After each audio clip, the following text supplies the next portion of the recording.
Nikola Dadić iz Profika, je li tako? Profiko se čita. AI-u razvoju digitalnih proizvoda brzina pobjeđuje. Jesmo li mi spremni? Pa mislim da jesmo. Ne. Možemo. Okay. Može, znači ovako, jesmo li spremni na tu brzinu, sve što se spremilo.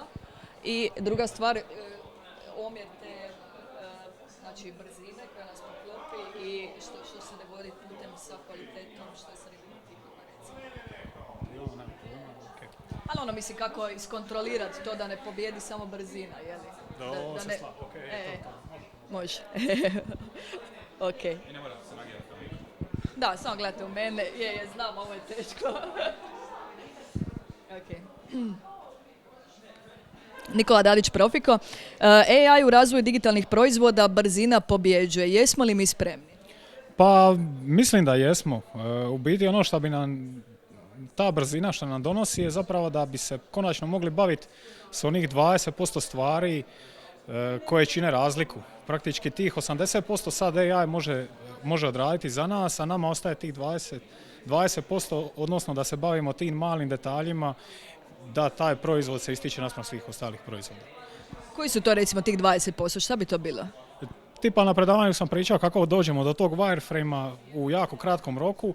Dalje bi mogli taj wireframe uzeti i zapravo dizajnirati to do najsitnijih detalja, od mikrointerakcija kojima ljudi mogu biti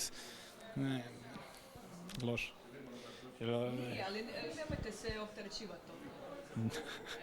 Šta da, samo nastavim, jel? Ajme meni, sad di sam stao. Ovo što ste pričali na predavanju. Kako ste pripremili za predavanje? Ja, sad sam se izgubio. Znači, kojih je to 20%? Jel ja dobro tebi stojim, oprosti, nisam te baš slušao. Desno. Ok. Mm-hmm. Kojih je to 20% kojih ostaje ljudskom faktoru, jeli? Ok.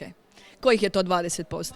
To su svi oni mali detalji u dizajnu i u kopiju, odnosno sve ono što možda smo do sad zanemarivali, nismo imali vremena time se baviti, jer je klijentima najčešće bilo da dobiju nešto brzo, a bilo im je dovoljno tih 80%, sad će svi doći na tih 80% i baš će bit će presudne razlike u doslovno tim najmanjim detaljima oko kojih ćemo morati voditi brigu.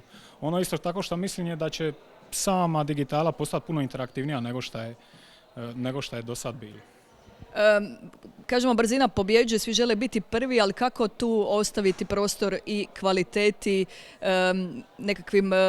kako to sve regulirati, da pomirimo jednu i drugu stranu? Pa mislim da nam brzina samo omogućava da šta prije validiramo ideje. Umjesto da da ih samo šipamo, možemo taj konkretni prototip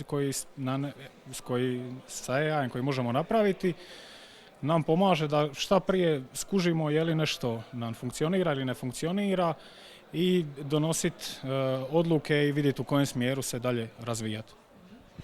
Kako vidite današnjeg samoborca? Odlično, super, nikad bolje.